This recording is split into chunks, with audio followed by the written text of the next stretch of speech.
letter to him asking her to marry. And she answered yes. And then they married. I want you to pay attention to a fact also. This music was played at the funeral of Bob Kennedy, the candidate for the presidency of the United States that was shot. And also was played at the funeral of Lenny Bernstein. So why in the hell they use the adagietto, a love theme, for a funeral? Because there is a trick in this music. If you play it slowly, very slowly, it's sad. And it's, you know, something really sad that you can play in a funeral. But if you play a little faster, then it's full of joy. But this is, after all, love.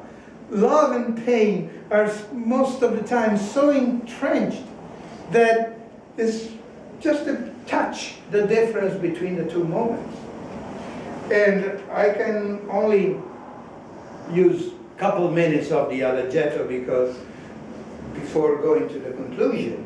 But I want you to do a little experiment before I play it. Think while you listen, and you can close your eyes if it makes it easier. Think to the person that you really love the most. Even if he or she is no longer here. But try to visualize what you had felt for that special person.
I cannot cut, I have to slowly take it down.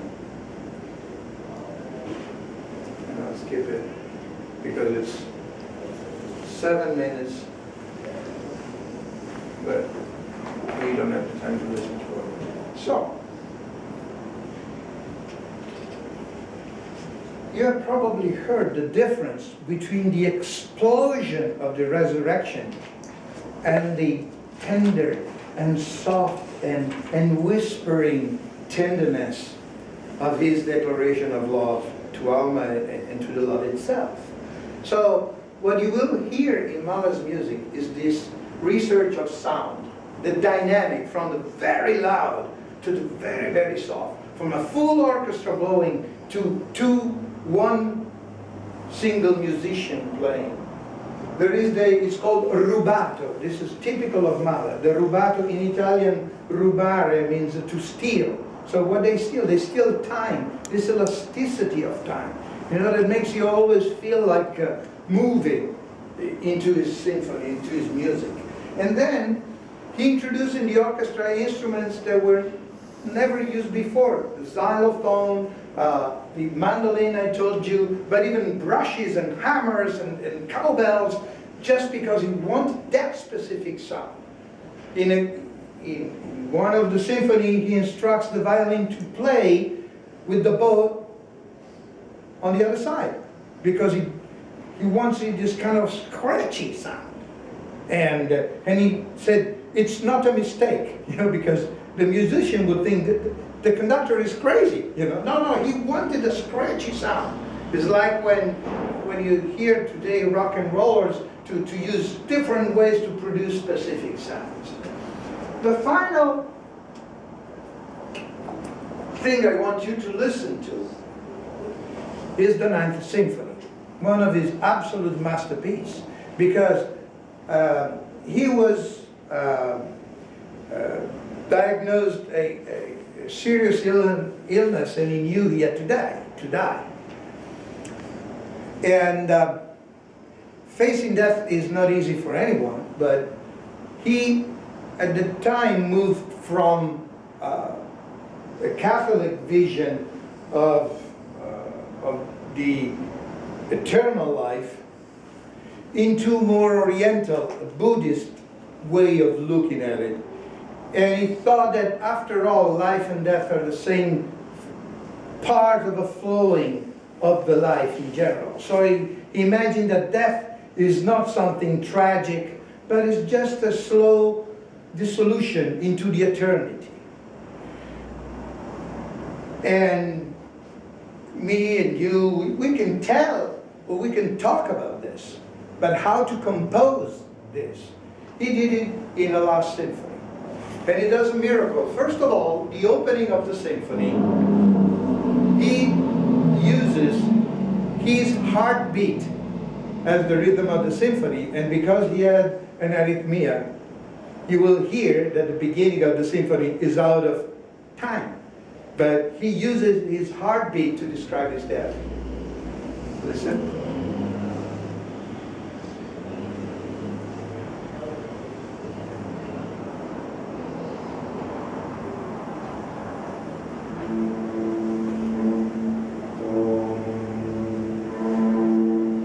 It's not insane.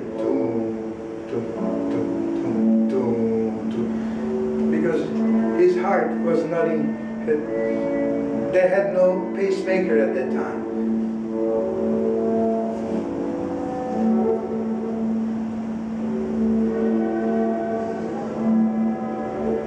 And all the opening of the Ninth Symphony is about he realizing that he has to die. And there are moments in which he is angry, kind of saying, no, I don't want to die. But then he realizes that, after all, is a part of life. So, again, you feel the sufferance and then the relaxation of the acceptance of the mystery, of the beauty of life.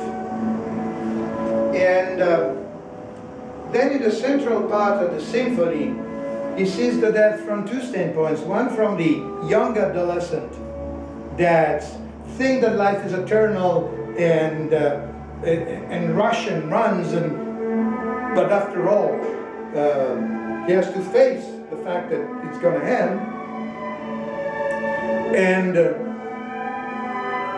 and the tragicomic sense of life, where you really try to make everything, but after all, you know, you're losing sense of what you're doing if you don't consider that you're just part of the universe. And in the final movement, here is all of this.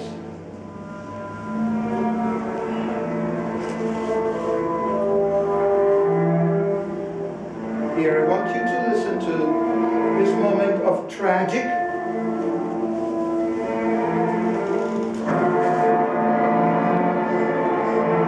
He's kind of saying, no, why should I die?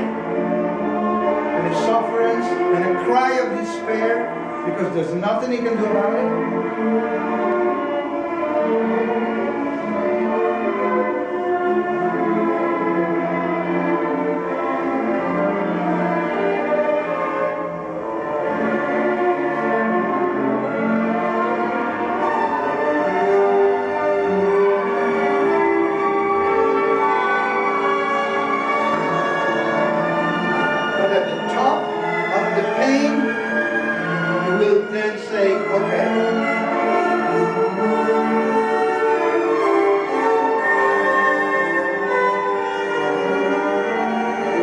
Trumpets.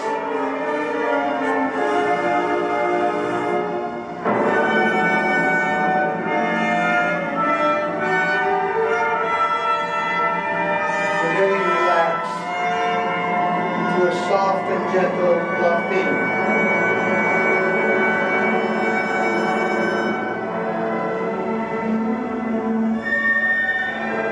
There is a trick here. The hate theme in the trumpet and the love theme are exactly the same notes played in the opposite sense. What he wants to tell us that love and hate are two forms of life. So, the striking finale is because he wants to describe the end of life just as a dissolution. You will not hear the end of the symphony itself. And if you will attend one day to a performance of the Ninth Symphony, you will notice that at the end nobody claps. Because the silence at the end of the symphony is part of the symphony itself.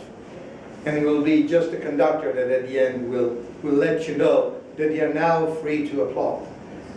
But then that applause will be a kind of a liberation. You will feel such a strong tension and passion and feeling that you will be willing to express all the enthusiasm that you have.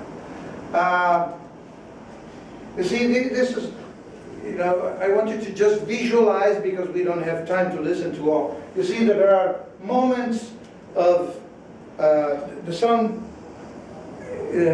raising, like life willing to win with death, and then silence, and then again, and then until the end. This is the applause, you know. It goes barely to nothing. And I want you to watch. I'll skip it to the real end, if I'm able to do it vice versa.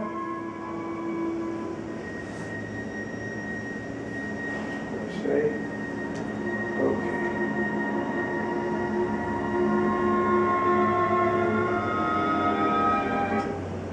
Move it over here. Yeah. Okay. How do you play this? You will see that the musician keep on looking at the conductor, expecting a sign from him. When should I stop? When is the death point? And after all, there is only one way to find it. You will see the first violin looks at the conductor, but then he closes his own eyes and just listen and feel when there is the right moment.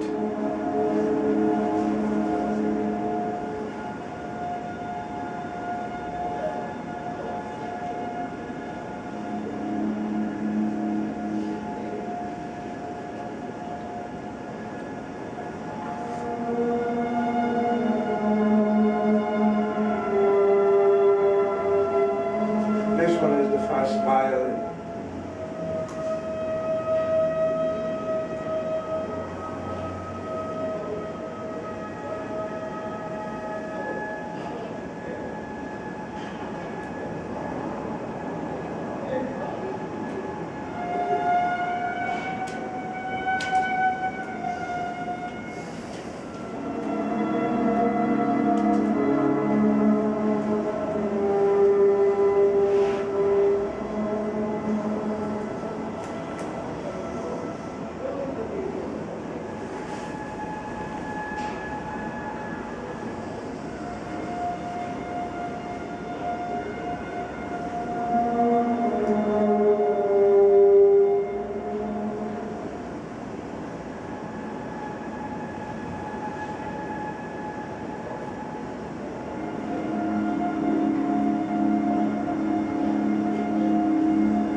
Waiting for a signal.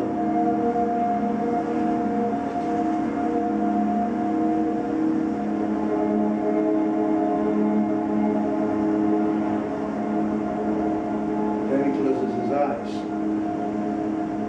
feeling the moment.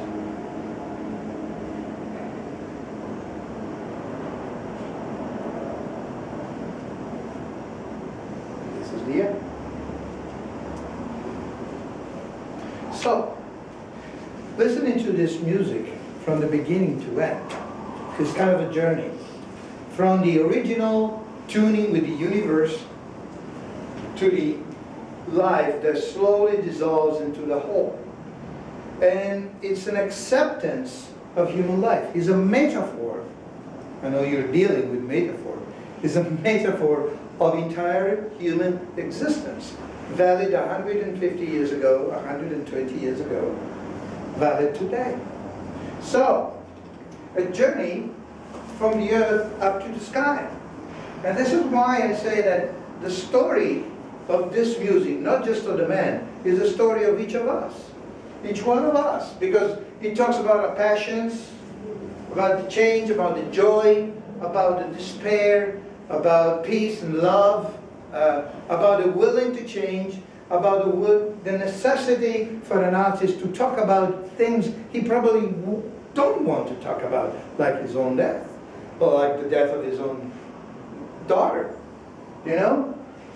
But also the creation, the faith.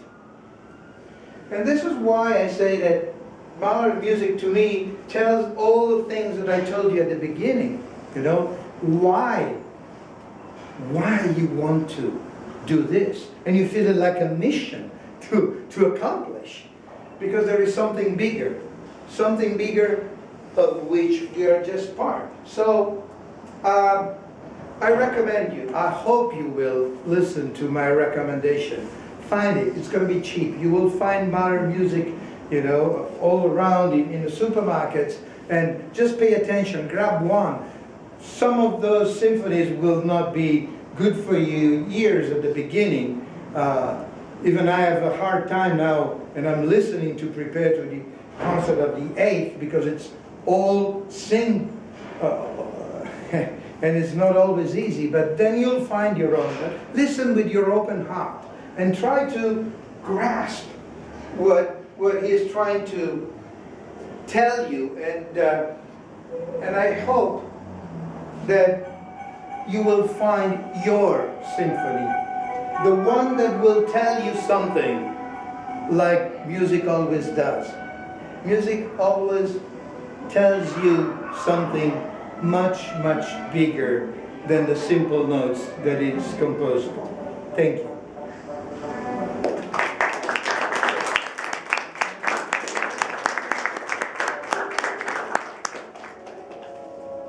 Okay, Oh. excellent.